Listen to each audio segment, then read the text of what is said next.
Yeah, I want to apologize in advance for Dawn's sound. For some reason, StreamYard does not like her today. Didn't like me yesterday either. Yeah, this week. This week is just anti-Dawn. I don't know what to say. Anti-Dawn. Womp womp. Hey, Dawn, you can do your next task, though. Okay. If you want. What is everyone drinking tonight? Jessica, we'll start with you. Sorry, I was just playing with my background. I am drinking Pabst Blue Ribbon Strong. 5.9% strong beer. Tastes like a light beer, but it's strong. Sponsor me, please.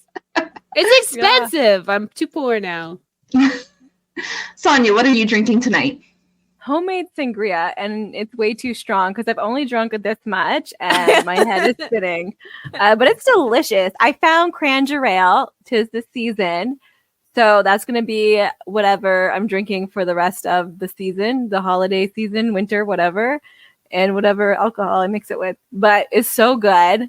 It's just wine and Crangerale. That's it. Yes. I made Jell-O cups, and they have candies on top. That's so cute. I have like teeth, brain, and eyes, and then I have them within here too. And there's orange, green, and red. If you're watching on our YouTube, you can actually see what she's showing us right now. It looks so fancy. And then I have water because this is going to be sweet as hell. David had one, and he said that like the gummies have absorbed the alcohol too. And I used 3 cups of vodka in them, so they're pretty strong. Yeah, that's a good amount of vodka. Yeah. I usually use rum because I don't like vodka, but I just hear her slurping. I know, that's all like the whole episode's going to be Daubrey's terrible mic and then her sucking ass. That's what it's going to be. I'll just mute my title mic. It Dawn sucking ass. This episode is titled Anus Licking. It's not even licking, it's full on like sucking out the particles. Like it's fucking, you're hungry. You're getting a meal. Like that's what's happening there. Yo, someone's getting ready to go for surgery, and you're like, "I got you." That's what it is. It's so gross. No. Okay, I'm muting you. Yeah. I just muted. She's like, "Fuck you, bitches." Yeah, shut up. Okay. I do want to put a disclaimer on this episode because we actually have a topic already picked out, which can, because it's talking about, the world and its many issues that we can touch on some serious topics. We do tend to make jokes. I want to let everyone know we are not making light of these topics. We are just trying to keep our mental health in check. We laugh to keep from crying. Yeah. We talk about like how rough it is, like for unhoused people, stuff like that, like people with epilepsy, other autism, lack of supports, and we make jokes about them, even though these are serious topics. We just like to laugh to feel better. Yeah. We're not laughing at these topics. We are laughing with these topics because the solution seems so ridiculously simple. It just seems like why, and you could just laugh because it's so ridiculous. You have nothing else.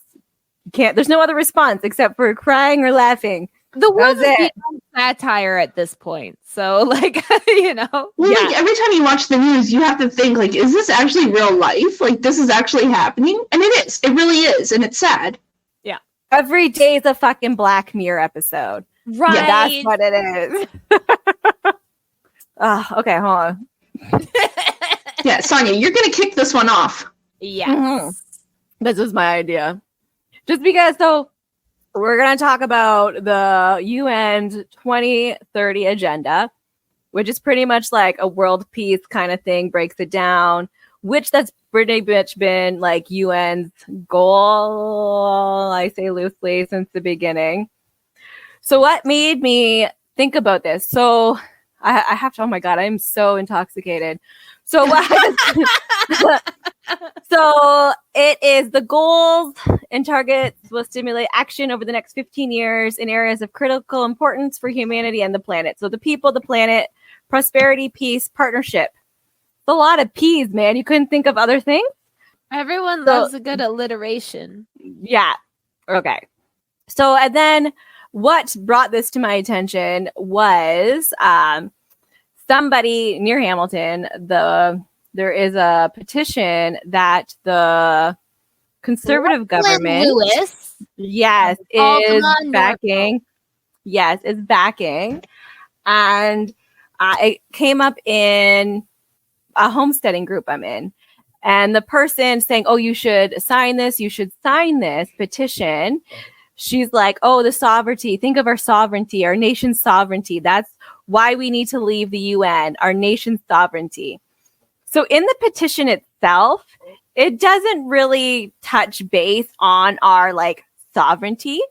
It does touch base on the comprehensive sexuality education. So this is, if you've been paying attention, there's the Million March, which is there should be no transgender education or safe spaces in school. A lot of people are like, that's not hateful. We have the right. Our kids should not have these things forced upon them, which it's not. You have the right, at least in elementary schools, you have the right to sign a paper saying my kids cannot participate in your sexual education because we have different views at home. But that doesn't even mean trans people and stuff won't come up. It just means being taught it. But what also is being said is that there's not even should be safe spaces for these kids because it just means it'll be in the face of their kids. And a lot of times when a lot of kids don't have safe spaces at home, they come to school to feel safe. And when you're transgender or queer or anything other on the rainbow of wonderfulness, being at school is the only place you can be yourself. And when you go home, you'd get abused, especially by these types of parents who are like, no, our kids can't learn these things. And no, my kids can't have safe spaces. Well, it's like was it Manitoba that just passed the law? Or was it Saskatchewan? No, Saskatchewan. Saskatchewan and New Brunswick. Saskatchewan, yeah. Where it's you can't, the teacher can't even protect the pronouns you tell them. Yeah. Yes. And that's here too, New Brunswick. And Higgs, the guy of our province, is like, oh, we'll just hire more psychologists for to help kids in schools. Dude, they're hasn't hired anybody. And people are leaving the province. There's not even enough psychologists for my kids. There's a wait list. So I don't know where he's finding. So there's been this march, Million March, and it's just hurtful for so many people. So what this, I'm rambling. I'm sorry. This is a terrible time to be intoxicated. That million people march wasn't a million people. Canada's only 40 million people. It's not, it wasn't a million people. I did go to one of the counter protests against the first time it was the Million People's March. They did it again, but I wasn't in the country at that point. But the first one I did, and it was such a jarring. I've been to protests before, I've been to rallies before, but that experience really was really emotionally hard because it was the first time you saw white evangelicals, Nazi fascists, and super religious Muslims all agreeing on one goal, because it's it in all other respects, these people would not be rallying together, but they found this one common goal, and they all brought their kids and put their kids in the front line. I was arguing with a 6-year-old who was saying I was a pedophile and that I need to take off my glasses so that I can see the devil on the flag, on the rainbow flag. These fucking 6 and 7-year-olds, yelling, and their parents are behind them laughing. And it was just one of the most jarring, protests I've ever been to. It's ridiculous. And then these same people will say we're the ones hurting children. They say they're trying to protect kids, but in reality, they just don't agree with views, the way people live their life. They're just bigots. Yeah. And they are using children as their shields. As they do. yeah, I love everyone. Here, I'm going to use my child as like ammo. Pool to of throw at hate. you. Yeah. Yeah. It's not me. Like, look, it's upsetting my kids. Kids do not care. Kids go They to school and regurgitate information from their parents. They only are taught things. Like, no one is born with empathy. You are taught empathy. They're lacking now empathy because of their parents. Yeah, it's very rare people have empathy naturally. It is something that is a learned behavior. Exactly. And so the kids don't care. They go to school and they see Timmy has 2 dads. They don't give a shit. They're like, oh, cool. Timmy has 2 dads. That's pretty cool, Timmy. Like, my dad is always drunk and yelling at my mom, but you seem happy. It's just true. Yeah, it's like, because they're unhappy. They're like, well, I have to be married to this guy because God said I have to stay married, even though he beats me. Like, that's still, like, a lot of people are stuck with being in abusive relationships because of religion. So part of the UN's Agenda 3030 is to educate others about, just because your religion's saying this thing, you can choose. You don't have to choose it, but you can choose to know that there's other information out there. Because there's a lot of countries run by governments and religious people, sometimes the same thing, where they're like, no, you don't get to learn this information. So the UN's like, I just want to, like, that's part of the world peace is education. Like, what you do with the information is on you, but we want to provide information. So, but the petition is like, no, providing this information is bad. And so the Agenda 2030 was made in 2015.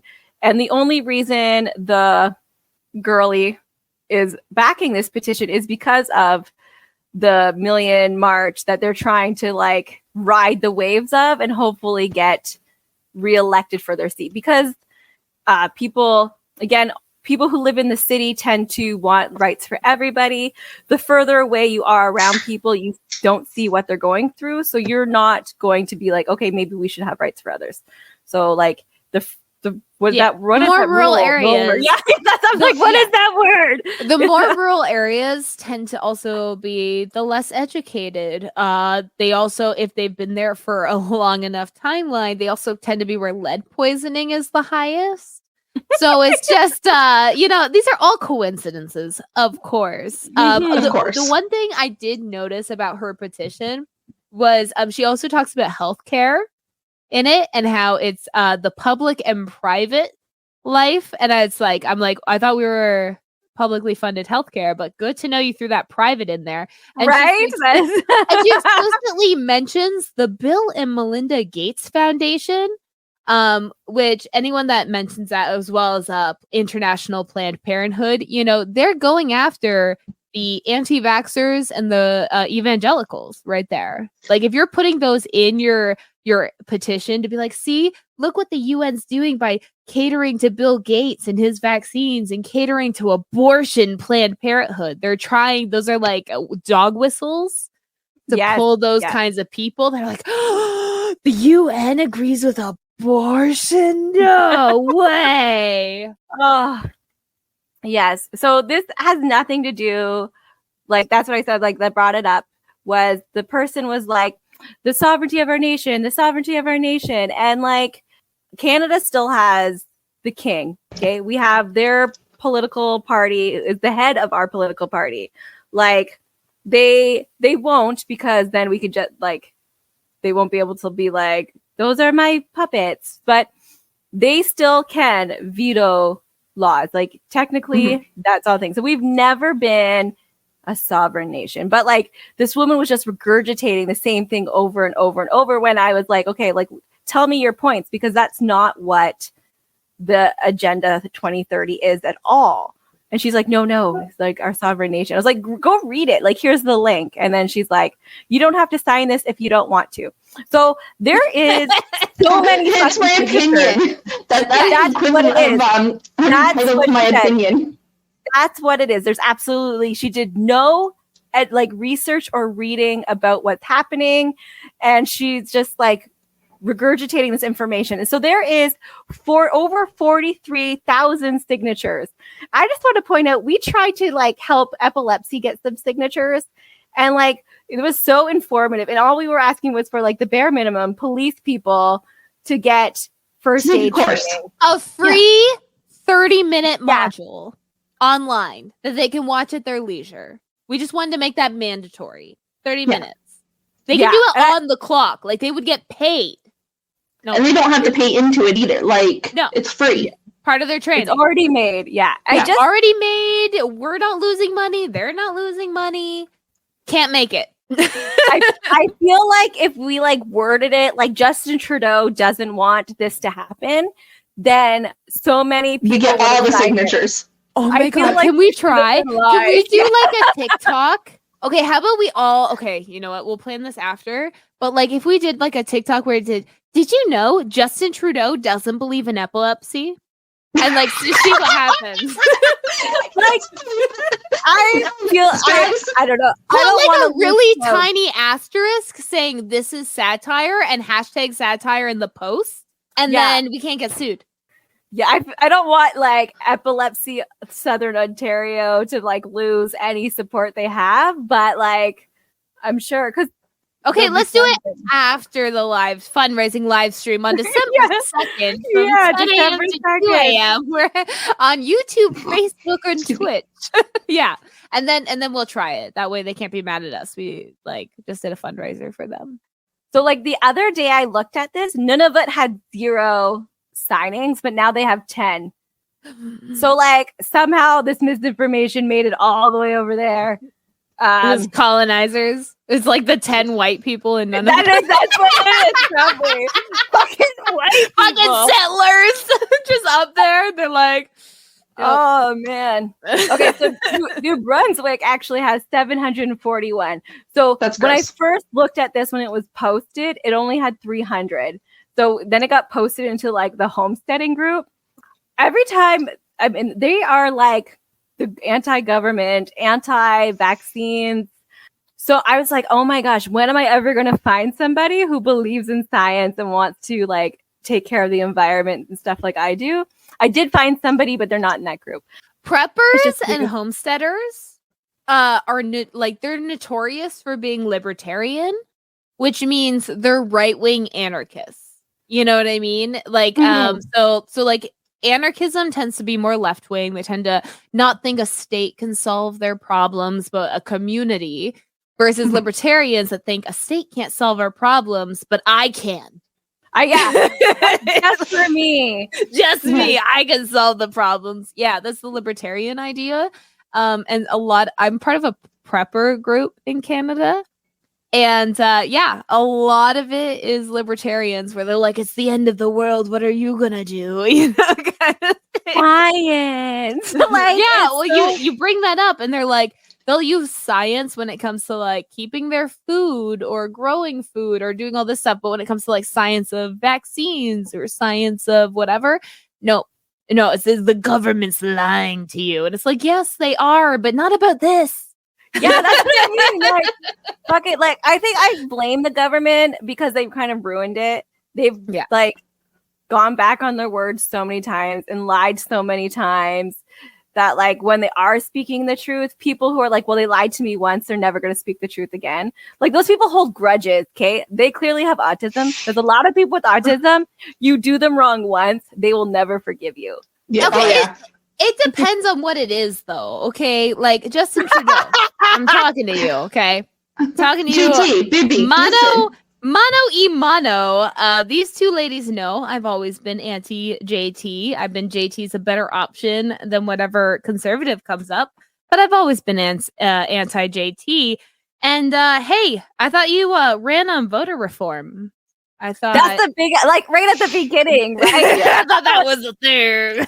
And that's not what got him the votes, though. We all know that's not what got him the votes. That's why I voted for him. That's why a lot of people. No, that was one of my reasons. I voted for him because I never voted for him. I only voted for him once. I didn't vote for him for the recent election. I voted NDP. But like I voted for him because he wanted to extend maternity leave from 12 months to 18 months. Which he did. which he did. That's what I mean. Like, so like the things I voted for him for. Bullshit deal, because I know, because you get the same amount of money, but you have to stretch it out longer. Yeah, I know. No one knew that part though, but all we knew is we were getting an extra 6 months, and we were like, fuck yeah. So he did do it, but he kind of, fucked that up. The thing that I'm pissed off about though is he said he was going to be for Indigenous rights and cleaning up the water, and he that was my didn't. next point. Yeah. There's a lot of things That is what I'm pissed off at him for. Like, that's my personal reason. I'm like, bro, you said over and over again you were going to clean up the Indigenous, the reserves and the water supply. You fucking did. We have so much water in our country. Okay, so much. And you can't fucking clean it? He can't. There's contracts with Nestle. That's what, Nestle was supposed to be kicked out of our country, and that they didn't. They changed their company name or something. It sounds like a conspiracy. It is, but it's money laundering. It's not though. But it's a Ponzi scheme. I just wanted to say one recommendation just off of Dawn's, because I was going to bring that up. Seven Fallen Feathers by Tanya Talaga. I apologize for the pronunciation. Is about 7 missing and murdered Indigenous boys in Thunder Bay, but she does a great chapter on Justin Trudeau's failings in Indigenous care since being elected, including going through a lot of the government process. They had a big tribunal thing going on, everything like that. So highly recommend that book if you want to know more about Justin Trudeau's Indigenous fuck-ups. Yeah. Oh my God. One is the big one is the federal only holiday. So the government could be like, oh, it's sad what we did. So I'm going to take a paid vacation day off. Yeah. Or land acknowledgements. Yeah. Oh yeah. I know we took it. I know we took it. They do that on the flights now. I'm flying from the UK. The most Britain's pretty known for its colonization efforts right now. I'm sure it's number one. It's number one. I mean, it's almost number. It's not. It's losing it to the USA, but it's getting there. They held it the longest. They held it the world longest. History, the longest. Good for them. I'm flying back into Canada, and they have to pop up a video about the land acknowledgements of Canada, and I'm like, but did you give them any land back? No. You're acknowledging, I thought that was part of court. If you acknowledge that you did a wrong, then you can have to compensate somehow. Yeah. No, you just have to apologize. No, so with court, you just have to acknowledge and apologize. You don't have to give back anything. If you ask for an apology, only if you're you can found guilty. If you apologize prior to being found guilty, they can find you guilty based on you acknowledging guilt via the apology. Right. Yeah, don't apologize. But I don't think they went back to court, did they? No. No, but I'm saying if they're giving land acknowledgements, I know. That's they're apologizing. Then we should go back to court and get them guilty. We just fucking took this land. It's hey, UN, where were you on that? I just want to say, the last residential school. No, the last residential school closed in 1996. So in Canada. So hey, UN, you were alive for 50 years. Where were you? Yeah, no, the UN will go into Where's that base for Indigenous? I love the in theory. I love what the UN could be. I just think the idea, the ideology behind it is fantastic. We need to reset. We need to get rid of it, call it something else because rebrand. Wait, you need to rebrand the UN again? Because the UN is a rebrand. Yeah. It is, but we need to kick everybody out. The G7, now G6 because they kicked out the United States. I don't know if they brought them back in. But there's the G6 summit or whatever. That should be the new UN because it's only the good countries that aren't trying to kill everybody. But sorry, I'm looking at still the G6 is the United States, France, UK, Germany, Japan, and Italy. And then the G7 was added because Canada was added. Yeah, Canada got added in. But I thought they kicked out the states when Trump was there. Group of 7. No, Trump threatened to leave. Yeah. I don't think they kicked him out. He threatened to leave. Technically, I don't think the United Kingdom should be in it until they give back everything that's in the British Museum.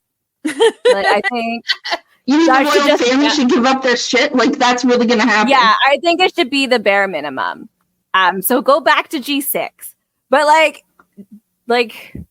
yeah. But even then, like now that I'm looking at the G6, 3 out of those 6 countries have veto power in the UN. So there's On I top only know of of the states. Russia and China, I believe. Yeah. so there's US, only the France, 3 with UK, Russia, and China all have veto power in the UN. UK and France do still? I didn't know Yes. that. I thought it was just the 3. I thought it was just No, I US. think I'm gonna look UK that and up, yeah. France still, yeah. The United Nations Security Council veto power is 5 permanent members. Yeah, okay, I see Unless the they change 5. it. It says 5 right now. So yeah. Yeah, so So- China, France, Russia, UK, and United States. Yeah. I was misinformed. Yeah, so it is the 5. So I do think that's funny that 3 of the G6, there's also 3 out of Yeah. 5 that can veto in the UN. But they don't have veto power. Nobody in the G6, 7, whatever, has veto power. For their things, not for UN things. Yeah, we're getting rid of the UN. That's what I'm saying. Anything the United States touches, or the UK touches, but like the US is obviously the more superpower right now. I don't trust, considering they like in the UN vote against things like Human rights. Human rights, yeah. Like the UN was like, hey, maybe we should stop killing people for crime for a while. Like just a what's the word? Moratorium? Yeah. Yeah. You know the word. You Yeah, know the word. I know what you're saying. I hear They're like, you. they're in my like, hey, brain. we're just gonna put a pause on killing people for crime. There's a pause. And the US and China were both like, nah. Nah. That's why I always love when like US people hate China, and I'm like, yeah, I was like, have you guys do you not realize? It's just like, and war crimes, you're doing your job. Like, so you say you're like an army person and you get drafted to go and you kill people, but that country captures you, you're now dead because they have the right to kill you. You know what I mean? Like, well, technically you went to war, so you deserve to die anyway, but I guess, you know, that's what happens. But like, you shouldn't. Like, you were following orders and for your country that you believe in, that you said you'd die for. But that, I think there should be a hold off on, like, technically, are you guilty then? Like, if your I would country say killed you- I yes. say yeah. I would say yeah. That's a Like, you Nazis problem. are guilty. Like if you sign up, that's a you fucking problem. Right? Like, and so like any American soldier that But they're, oh, sorry, go. no, you if you're blanked talking out. about I- the no, no, draft, no. if you're talking about the draft, No. oh, okay. No, Well, so really, if you that's are- even worse. Well, I was gonna Yeah. say if you are like the punishment is like 5 years in prison, and personally, I would give 5 years in prison to not go to war. Yeah. Right? Yeah. Right? Like, is Good it- luck I don't- finding me, bitches. Yeah. No, I go forcing going to road. No, you cut off in my ear, so I didn't mean Oh, to sorry. like No, I didn't mean to like interrupt. Yeah. So my point was like, people are so brainwashed in thinking. So the army goes to school to be like, hey, you should join the army because it's cool.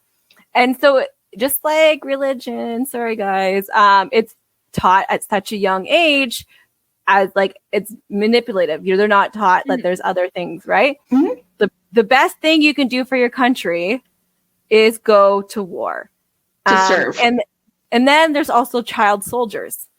So do those people deserve to die because they're in the army? Do I think 18-year-olds, 19-year-olds deserve to die in the army? Of course not. Do I think 30-year-olds in the army deserve to die? Well, I'm saying your job is literally to die. Like if you haven't figured that out yet, then that's on you. Especially nowadays because we live in a world of knowledge. You go on TikTok for 5 That's minutes. what I was gonna say. There's Like- education out there. If you search for it, it's there. I follow so many ex-veterans who joined when they were 19, right? And then by 25, they realized like they're like, what the things I was told to do were Yeah. awful. Like, you know, like if you're in the US, sorry, I only know US stats for this, but it's like a lot of the times it's like you kill a civilian, you pay the family like a couple $100 US. And that's just the nothing. price of the body. You Yeah. know, and it's just like if you can do that and not feel like you're on the wrong side of things, then you probably deserve to be there. Yeah. You know what I Yeah. mean? And like, obviously, I don't blame children. You know, a lot of countries use child soldiers. I think the U.S., even though they start at 18, they start recruiting around 16. They just They do, and they have military school, military training. Yeah. It's called what's it called? West Point. Well, even they do it here. You know, cadets and all that Yeah. stuff is kind of getting you prepared. Yeah. Right. And so like that's child soldiers too. It is. It's manipulation. It's like church, going to church every Sunday. Yeah. If you don't do what you're supposed to, you're going to burn in hell. And a lot of the army has religion attached to it. A lot of like, Yes, you're doing for God and country. So Yeah. like My there's so stepdad much went to manipulation. Afghanistan. Okay. My stepdad went to my mom's second husband, father of my brothers, longest stepdad I had. He I don't know how else to word this. He went like to like he was not drafted, but he went across with Canada, the Canadian Army and stuff like that. I don't know the whole story, but I believe he was like diagnosed bipolar and stuff like that and ended up leaving. Then in his 40s, he got diagnosed with lung cancer. Easily traced back to when he was deployed. He passed away a couple years ago. He was like 47, 46. He left behind 3 kids and me, but you know, I didn't count once he wasn't married, you know. But you know, so he and all because he joined the war. And from what I learned, one of my brothers, one of his kids, joined because he didn't know what to do and his dad did it, so might as well. And I'm just like, how can you watch someone die And still doing wanna do something it? like that and then still feel like that's part of it, you know? And it's really hard because I lived on a base in Alberta for a bit, and like all of us army kids went to one school. Yeah, it's such a close community too. Like army life, everybody like you feel like you owe them something, you know? Like Oh my God. Okay. I don't mean to cut you off. Oh no! Have you Fine, watched? you got something. Say something. Have you watched those TikToks with the wives of army or cops? Cops, They God. they are part of the force, or they are part of the military. And I'm like, you guys are fucking crazy. They're just like, yeah, we fight for them too. And I'm like, oh my God, I'm so embarrassed. Well, I because feel like that's part what of they're the taught. yeah, I was gonna say part of that's even generational trauma because from like the past World War, because that's what happened. Like all these wives ended up having to get jobs.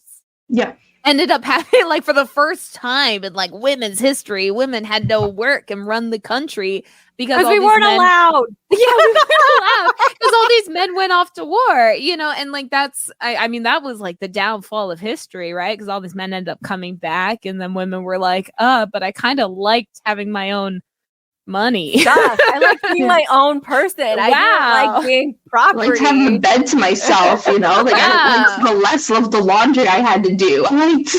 Like it's just yeah. So like I'm always anti-war, you know. I understand conflicts can happen, but goddamn, we're adults. If you can't run a country without starting a war, you're too immature to run a country.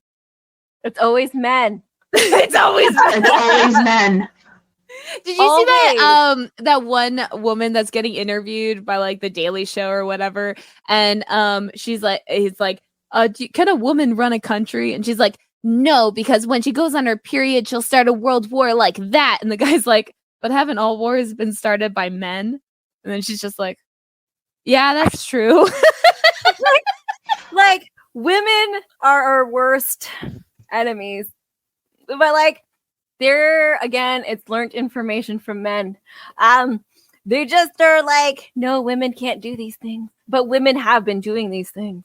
Like it's just they thought like women couldn't ride on trains because our uterus would fall out because of the high speed, you know, like they're not very smart in women's functioning. No. It's like, yeah, we've been property for so long, and not functional property. We were just there. There's zero knowledge on how we're supposed to work. And even now we go to the doctors. Nobody knows what's happening. No. Like that's, if you're a man though. But it all has to do with the uterus. Whatever health condition you have, it's because either you're bleeding or you had something put in there. Like, it's a whole hormones. Yeah, that's what hormones. I don't tell when I'm on, like, I do not. It's whatever's coming in or coming out of your vagina, that's what your health issue is. Yeah. Whenever I'm asked that, I'm like, that's not your business.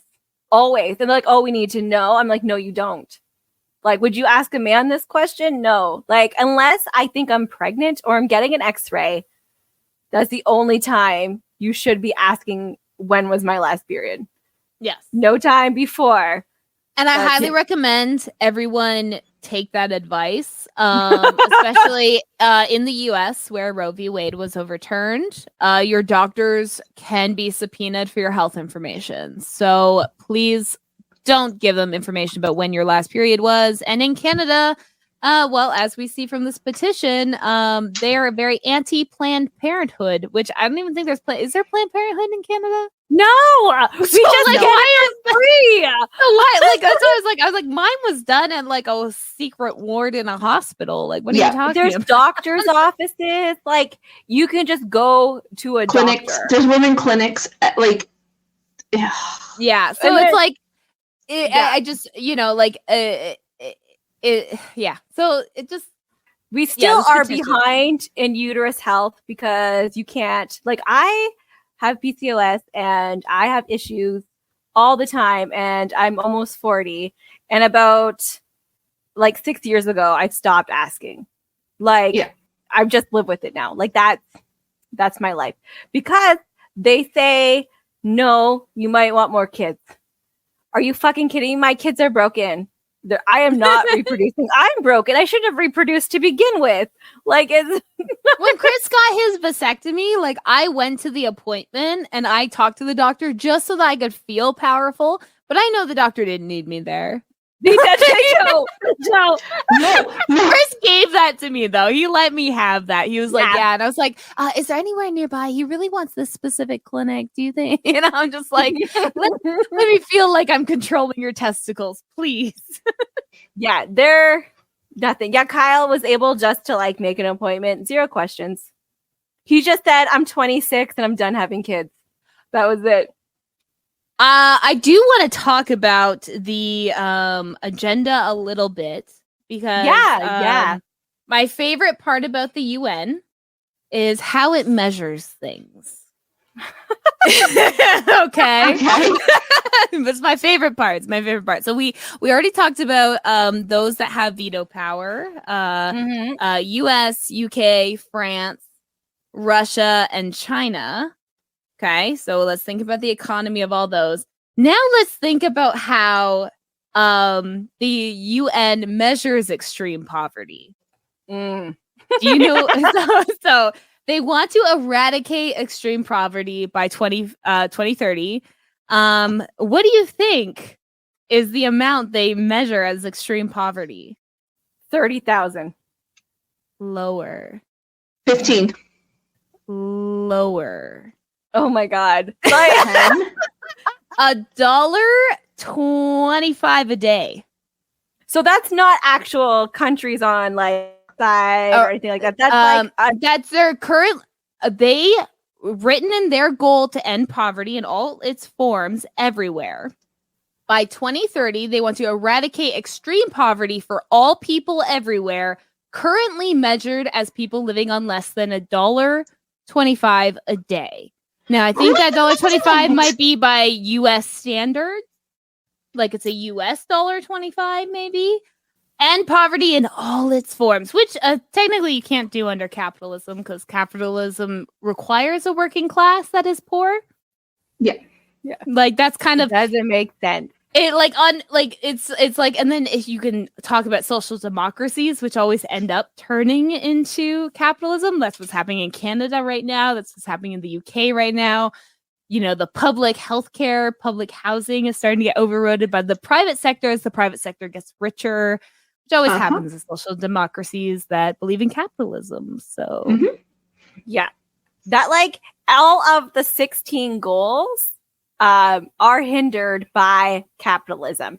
So like Yes. no poverty, capitalism, zero hunger, capitalism, good health and well-being, capitalism, quality education, capitalism. Only private schools get the quality education, gender equality, capitalism. Clean water and sanitation, Capitalism. affordable and clean energy, Capitalism. decent work and economic growth, Wait for it. Capitalism. industry innovation and infrastructure, capitalism. It does Capitalism. not breed innovation. It breeds 500 million of the same iPhone. reduced inequalities, Capitalism. sustainable cities and communities, Capitalism. responsible consumption and production, that's capitalism, Capitalism. climate action. The Capitalism. reason the top polluters are factories that make shit. Like that's Yes. Mhm. it's not the individual person. And that means the life below water and the life on land are affected by the climate action. And then we got peace, justice, and strong institutions. Capitalism. Yeah. So that's If you the guessed 16 capitalism, goals. you would be correct. Yeah. Exactly. Which is why I just wanted to bring up, because I knew this stat prior to reading this, just because this is, if you read any United Nations statistic regarding poverty, this is how it is measured.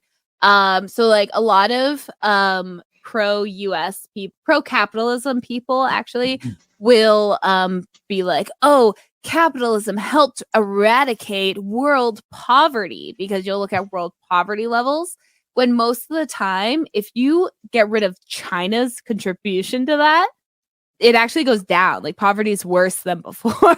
China happened to bring poverty up so high that even though capitalism was bringing poverty to like lowest depths, it still brought it up. Now, it's not to say capitalism or China's a great country, because it's China.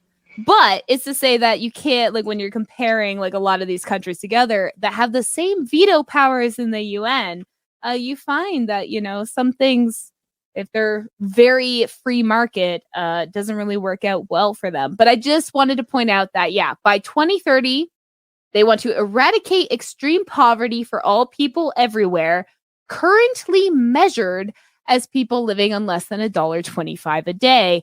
Now, in most first world countries, you cannot live. Like homeless people are making more money than that. Like there's really almost no countries. It's mostly the countries that don't have a strong, like, the ones that have already been supporting them. looted by the first world countries. Exactly. The ones who are already struggling and are at the bottom.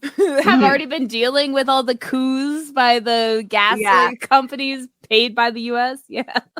I gotta say one good thing about this, like in theory, I love all of it, but one good thing is Canada's on the Canadian website. It is really like, there's not really any jargon, like, and it has like little pictures and stuff. It's easy to read. That's what I like about it. But besides that, no. So, like, Canada picked and chose the parts of the Agenda 30 that they wanted, like, but they still haven't implemented it. Like universal, what's it called? The universal benefit, where everyone gets it. Basic income. Yeah, they're still voting on that. Yeah, but that's part of Agenda 2030. Yeah. They want that, but they still haven't implemented it or whatever. 15-minute cities. Oh my God, the conservatives think this is like the worst thing ever, but it's actually good. Okay, I was just in London, UK, specifically Shoreditch neighborhood for most of it. And you just walk, like driving seems so dangerous there. Like you just walk everywhere, and there's so much signage and so much going on. It's like built for walking and biking, and it was just amazing. Right. And like then I come back here and I'm like, I can't even get to Walmart Right? You know, like we built this entire continent of North America around cars. Yeah. Before we had cars, we built it around cars. Right? We found a way. Like, so many of these streets in London are like diagonal or offshoots because the buildings were there first. Yeah. But then here it's like 16 length highways and shit. To connect one to A to B. Yeah. And then you gotta fill it. And like, so part of Agenda 2030 is that they want to preserve and keep 50% of the land uninhabited. We're like just wilderness, right? And they want it all connected, like from the tippy top of the Northwest Territories all the way down to like southern Mexico. They want it all connected and like kind of like our green belt, but obviously larger. And then they want 15-minute cities. Yes. Right? Right. And like they want to cut emissions like that. And I'm for it. Like, I'm just like, that's like amazing. I don't drive, so that's why I like it. Yeah. So in theory, if this was done worldwide, it's amazing. But they're gearing it to the countries that are struggling the most. So because the UN people who are like doing this, they're powerhouses, right? Yeah. So it's kind of like manipulation, kind of like very colonizing. I want to like very colonizing. Very colonizing. So we're going to be their saviors. So this isn't happening here. It should but they based a lot of it about here. But they haven't been implementing. They're trying to implement on other countries. So I understand a little bit. So the petition is kind of like, oh, they're like, but they don't say it that way. They don't say it's like manipulating countries that are struggling. Like there's like a power dynamic there. The petition words it different, where it's, they just word it that like, oh, like Canada, it's going to affect our healthcare and our education. It has nothing to do with the manipulation of other countries, like our stance, our values on other countries. It's mostly, oh, they're going to like do that to our kids. They're going to do that to us, which, again, it's always a choice. But I am worried it's not a choice to these other countries because if you're starving and all you're being offered is a moldy hamburger, you're going to eat that moldy hamburger because that's your only choice, like, or you'll die. That's it. So I feel like, again, it's manipulation, very colonizing.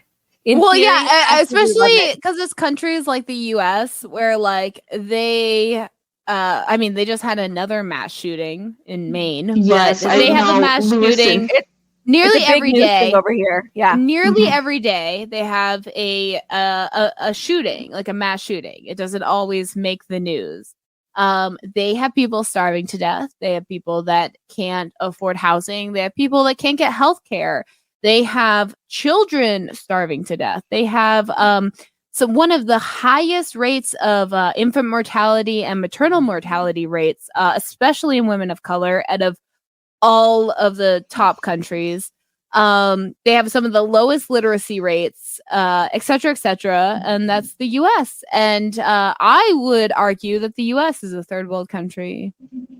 It's just packaged nicely. Yeah, it's a third world country with a nice coating. So did you see the TikTok where they said that they're sending $100 billion to the wars and whatever, right?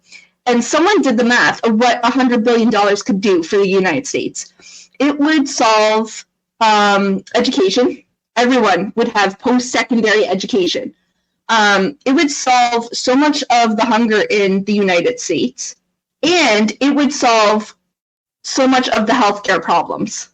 Like, it would actually have a fundamental, like, system going, kind of like how Canada has, like, universal healthcare. They'd have something similar.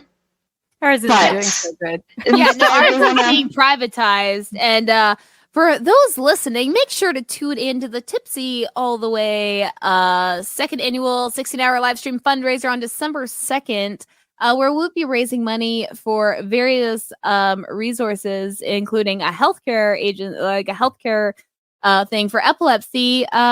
that helps provide resources and stuff to those suffering from epilepsy, because guess what? Not funded by our provincial healthcare. So, we have a lot, like our causes are really like things that need more support. Food, knowledge, and epilepsy care. All not funded. Education, healthcare, and food. Yeah, just the basic. The bar is on the floor. Like, no, it's buried. It's not even on the floor anymore, Sonia. You have to dig to find it now. I did want to say one thing about the UN, and it's just the fact that it was established to prevent future wars, yet the US was allowed to have so many wars, and then now we're in a literal genocide, and the US was like, you know what? People in Gaza do not need food, actually, and gas. No, but we're going to give Israel money. We're just going to veto that because we have that power. You know, like, we're just going to do that because we side with Israel. It's like, thanks, guys. They've given Israel since 1940, whatever. They've given Israel $286 billion towards the IDF. Okay, Jim Crow Joe Biden, back in this Jim Crow era, back in the 80s, he said, and I quote, "Israel is an investment." So good for them. We knew where he was going to stand. Was it Honduras? Was almost Israel? Because the Zionists had a couple choices in between what was going to be Israel, and so everyone that thinks like that's their land, it's like, no, they made it up. They made it up for you guys. It's another white colonizer, Jewish people. I'm not Zionist. trying to like. Zionist. I'm not trying to say bad about your religion. Yeah, no, you can't be anti-Semitic. It's not a Jewish thing. No, but I mean, like, just like Christian white people kicked out people of color of all their country. So, like, it's just the white people of a certain religion took over a country. So then the white people that took over another country was like, hey, that's cool. Let's back each other up. Colonists always stick together. Yes, that is what happened. And it's not good. And so this war has been going on for a long time because the people want their land back. It wasn't their land to begin with. Like it's really bad because a long time ago, conquering nations, it's really shitty. But we are products of nations being conquered, right? Yeah. And it's shitty. I'd be fine with not existing, actually. Like, if that was a choice. Now that I exist, I don't want to not exist, right? Like, I don't want to be bombed. It's just me. I don't want, like, I would love to share what I have with everybody I can, and that includes Indigenous people. But, like, I don't want it to be like, hey, you took our land, give me back this land and your chickens and your trees, right? Like, it's a really shitty situation. There's a middle ground in that.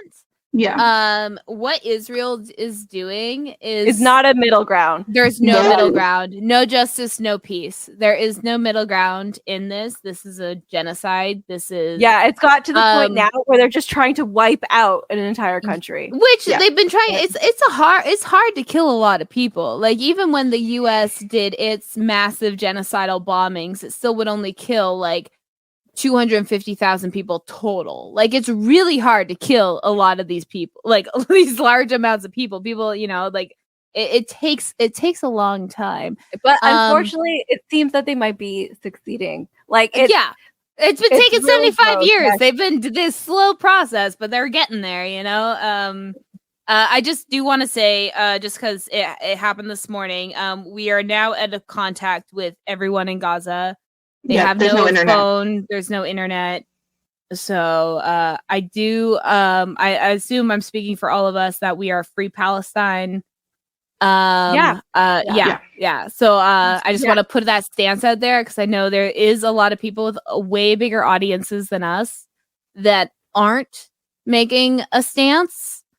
Because, like, I don't even care if you're pro-Israel, make that stance so I know not to support you. Like, thank you. Like, they don't want to. They're riding that line. They're like, I don't know. It's like the education's there. Pick a fucking side, man. Like, This is pretty much your Germany moment. Think of this like this is your Germany moment here. You're hearing about these concentration camps.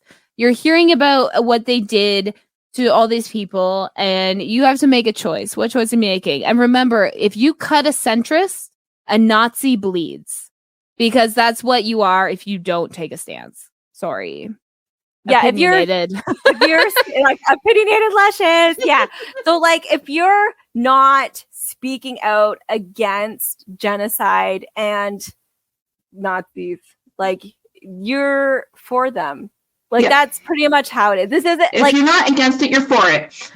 It's not a gray situation. Like there is parts of it that are gray, but this situation where there is a country being slaughtered and again cut off from society, even the Ukraine has still access to the outside world. Like this is a pocket full of mice just scurrying, trying to get cheese and live for their life. Like they're treated. They don't even have water.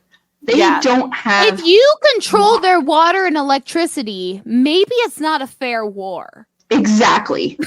Like maybe it's not two-sided there. You know, if you're fighting Gaza, but yet people like Palestinians in West Bank are still dying, where there's no Hamas. Maybe it's not about Hamas, you know, like it's just, there's so much. I feel like there's no gray area. There's just nuance. Yeah. Like, and the nuance is to understanding that there's no gray area. So here's the thing. If you are certain that you have no education behind it and you don't know where to stand or whatever, listen, learn. If you don't feel like you can articulate a good argument about it, then repost other people who are giving that information. There's different ways that you can show your support. You don't have to exactly speak it, but show where you stand. You don't have to do it like physically, but you can reshare, repost. Like there's so much information out there. Just listen. That's all you have to do. Yeah, I personally don't think people who don't understand should just regurgitate information. Like, if you're like, my uncle is for, we'll say Israel, and you're like, okay, well, I believe him because he seems like a smart man.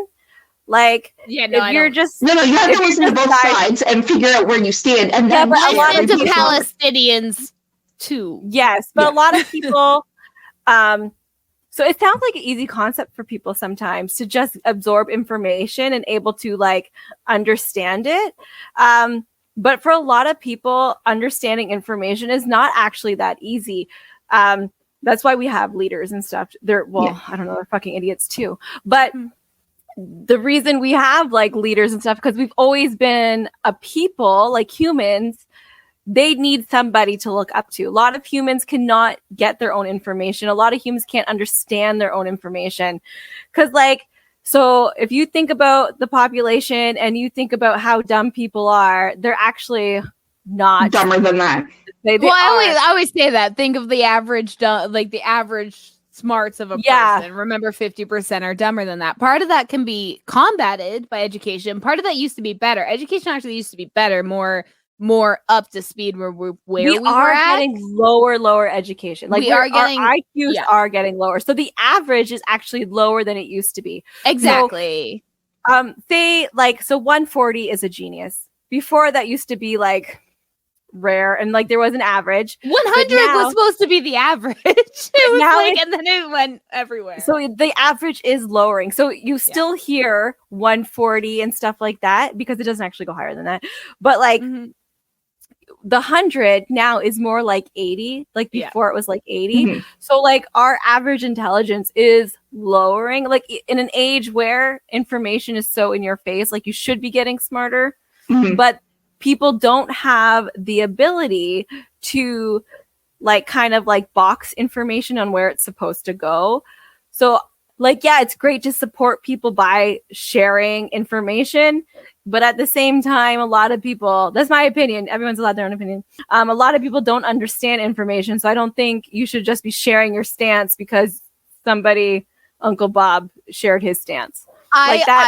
Well, this is why Facebook is such a problem, because you tend to trust people in your life. And when people in your life that you trust are sharing this information, you trust that they looked into it. And that's where a lot of this misinformation tends to like go. I feel like, obviously it should be a personal responsibility to always make sure you have the best, most up-to-date information. Like, I feel like that's something we all have. We tend to like double check and fact check to make sure we are we're correct in what we're talking about. What's crazy is we're smart people, like, which scares me, by the way. I just want to point that out there.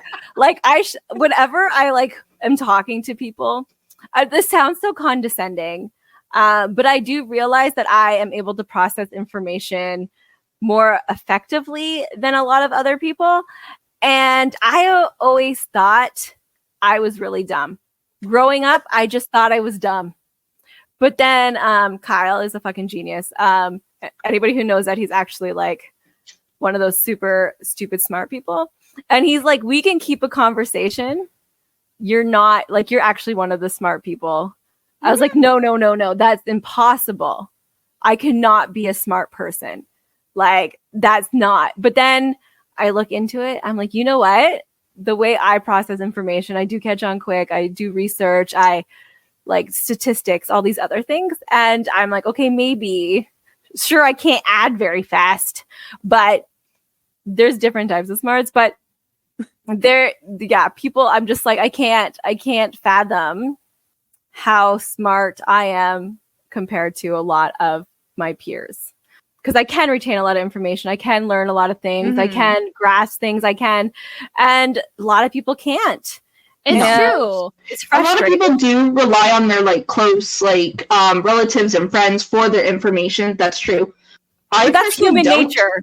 Yeah. No, but like I personally don't. Like, well, first of all, my family's no longer around, so I don't have to like listen to them. But like information that I have received from like, let's say my mother from like 20 some odd years is not the correct information today. And I can say that, and I idolized that woman, okay? There was a lot of things she said that was correct, but there is still things that she said that wasn't. And I can separate the two. I can separate my love for her and know when she was wrong. Yeah. I don't have to listen to every single word she ever said and believe on it and hang on it just because she was my mother. So I feel like that's a cop-out in a sense. But I understand at the same time, because I see women listen to their husbands all the time. Right? Your husband's an idiot. Yeah. Okay. Being smart doesn't mean knowing the information. It means either A, being able to find the correct information, and B, knowing when to change your mind because you have received new information. Yes. That is smart. Like, that is what smart is. You know, smart isn't, I can know all these facts. Like, that's not what smart is. Smart is the ability to learn and the ability to understand and adapt. Exactly. Because I always say smarts has nothing to do with like your math skills or anything like that. It is adaptability.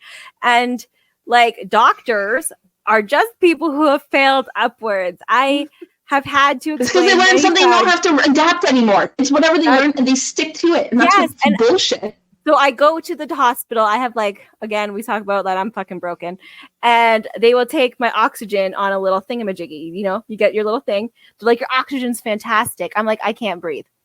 I was like, you need to check my CO2 levels in my blood. They're like, no, we don't. I'm like, yes, you do. Like, you got to. Like, this is my life. I know it. And then they do. And they're like, oh shit, you're only at 70%.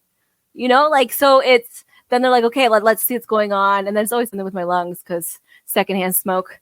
So it's just, they are people who failed upwards. And people are like, oh, they're like, doctors are so smart. Doctors are so smart. Like, I'm assuming some of them have to be, because like, not everyone's dying when they go see the doctor. A lot are still. But 100%. A lot are. Like, don't ever research the history of medicine. Okay, so like I recommend whenever people are coming to, like we were just talking about, dumb people trying to understand Israel and Palestine outside the media propaganda that is all pro-Palestine because that's where the money comes from. Or sorry, pro-Israel. That's where the money comes from. I always say check the history. Yep. Learn the history, because that's usually where the answers are. But when it comes to doctors, if you're going to learn the history, be prepared, because Sonia, we've talked about the hard and soft science debate. Yeah, the crunchy taco. Yeah, okay. Well, someone did a study and they realized that a lot of hard sciences were considered hard sciences when men could enter them. The minute women were allowed to, it was considered a soft science. So a lot of sociologists, psychologists, etc., when they were men, it was considered a hard science. Sigmund Freud was considered a hard scientist, Yeah.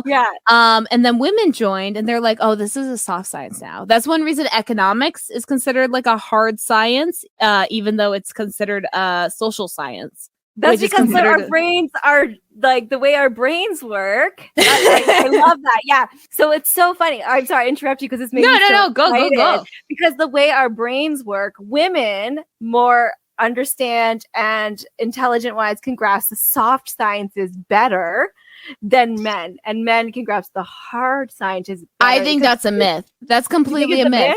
Yeah, because all these soft sciences were developed by men, and they were considered hard sciences at the time when they were developed by men. Women were actually allowed to be doctors up until like the 1800s, and then they were banned. Well, and no, then I mean, they like, had to work for another 100 years to be able to be allowed to be doctors again. Yeah. So it was so it's like a lot of like the psychology and stuff like that. The fathers of psychology and stuff like that. It was developed by men. It was only considered a soft science once women joined.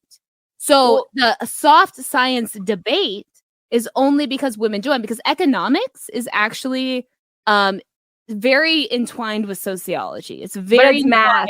But it's not. So right? Sociology is math. It's all statistics. But it's a different type, because it's emotional. So women understand emotional more. So you will have men that understand, and then you'll have women who are really good in the other. But like you see, like, women are able to. Well, it is men have all the theories you learn in psychology were developed by men. Maslow's hierarchy of needs, all that stuff is all developed by men. The idea that these are now women dominated fields. Yeah, but that's because they're considered soft science because they're women dominated. They're not soft science because women dominate them. No, it's just, you know what I mean? Their names are stupid. There's no need to have those names. I'm just they're all saying, hard sciences.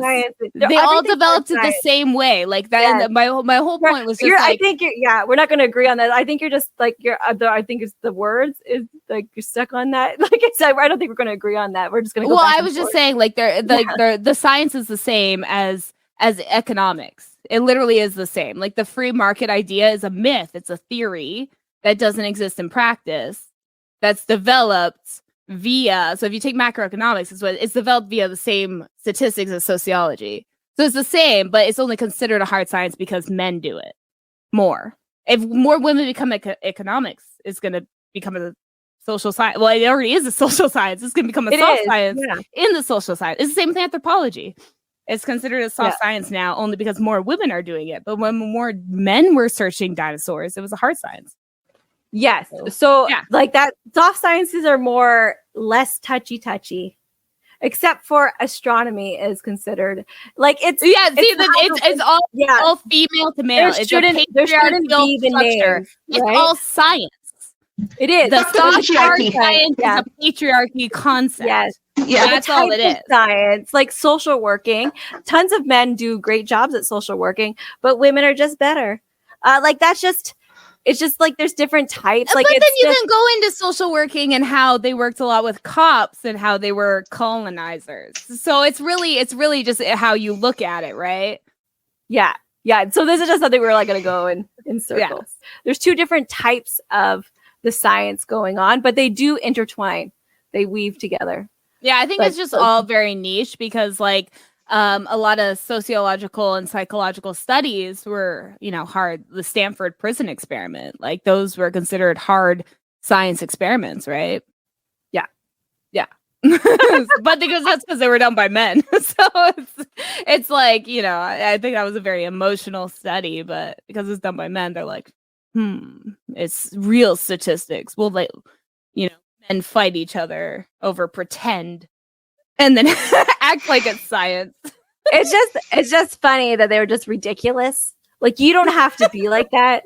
If you put women in the room together, they're not going to act like that. They've done that study and they don't act like that. I know. That's what I mean. Like, women are better at emotional things. We're just Men better are at so fucking society. emotional. That's Yeah, what it men is. are Anything emotional. anything society, women are better, because I think that's up until recently, that's how we've been raised. Women take care of the house. Women take care of others. Men, they fuck off and do whatever they want. But like, it's just now, I think in the next few generations, we're going to see a change of men and women.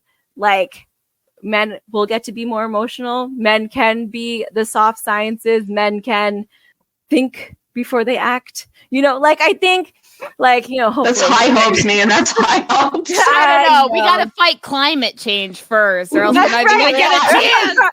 Fuck, there is no anything in these 16 goals that say men should be allowed to cry. Oh, there's women rights. Women have the right to like be known as real people, but nothing about Holy men. shit. Gonna veto That's new. that.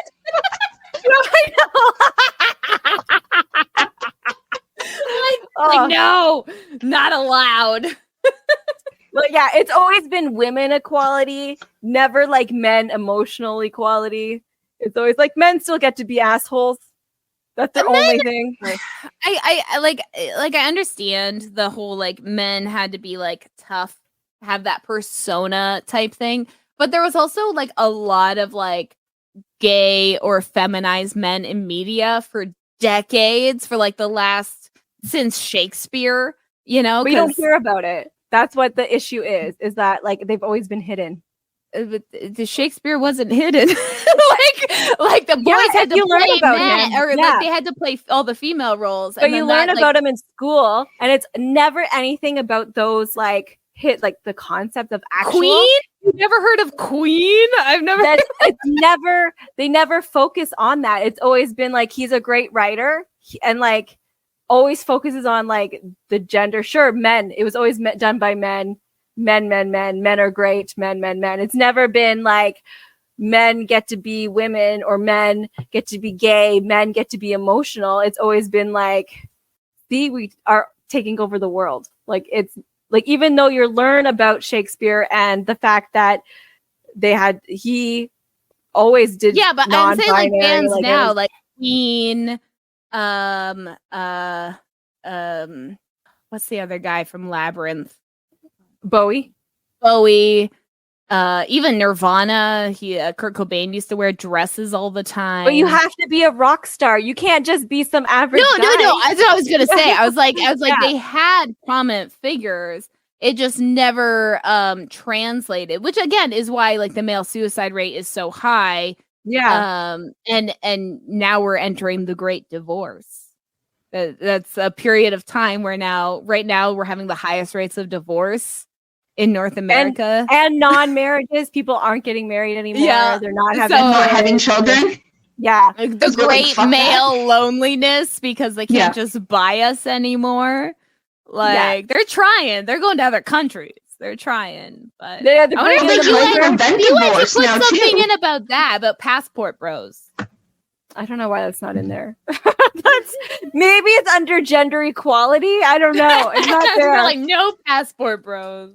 Nothing on there. I feel No. like we should maybe end this here and then do a part 2 next week. Yeah, I we think still we're gonna have do part so 2. much to touch on. I was just and- like, oh no. There's just so much because it's such like a wide topic. There's 16 parts to it, so yeah, it's a wide topic. Well, it's a wide topic. It's like I said. I mean, you were focusing on specific parts of that, and I was just focusing on the UN as a whole. And Sonia had this whole structure that we didn't even get to because we kept going on fucking tangents. That's her whole Hard and thing. soft tacos. Okay, yeah. Okay. So we'll end it here, and be prepared for part 2 next week. If we where we will- remember. Yeah, I will write it down. I'm sure I'm gonna be like, we still got things to talk about the UN. We barely touched on this topic. What We are you didn't touch the talking UN at all. Yeah, we missed a lot. So we will have a part 2 next week. Hopefully we can figure out Dawn's sound issue because StreamYard hates her now all of a sudden. No idea. Next week, be nice to me. Sure. I do want to thank Stephanie Hurst again for being our VIP patron and also donating a signed copy of her book to our live stream on December 2nd from 10 a.m. to 2 a.m. Our 16-hour Tipsy All the Way live fundraising live stream where we'll be giving away prizes and accepting donations for our 3 causes this year. And keep an eye on all our socials because we're gonna have a giveaway soon if it's not already up, and just lots of stuff going on. Yeah, just follow all of our stuff because we have a lot going on. So much shit. So much shit. All the stuff. So much. I just want to ask Stephanie, since the last time she was on, she let us know that she talks to us and we don't talk back. Did you feel left out this time? Like, I'm so sorry, Stephanie, what is your position on Israel? We love you, Stephanie.